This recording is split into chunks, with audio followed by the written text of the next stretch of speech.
আপনার কষ্টার্জিত রিঙ্গিত বা টাকার দাম কমে গেলে প্রবাসীদের কপাল পুড়ে, তাই না?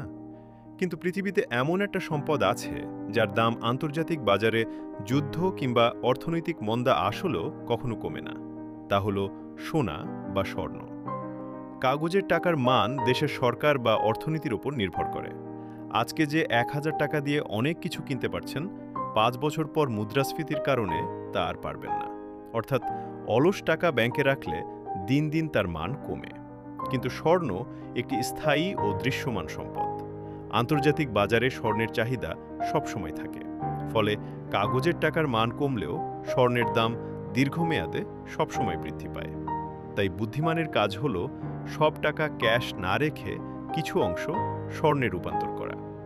আপনি আপনার কষ্টের টাকা কোথায় জমাচ্ছেন? ব্যাংকে নাকি স্বর্ণে? কমেন্টে জানান। প্রবাসীদের এমন আরও দরকারি ইনভেস্টমেন্ট টিপস পেতে এখনই ফলো বা সাবস্ক্রাইব করুন ইনভেস্টমেন্ট ল্যাব বিডি।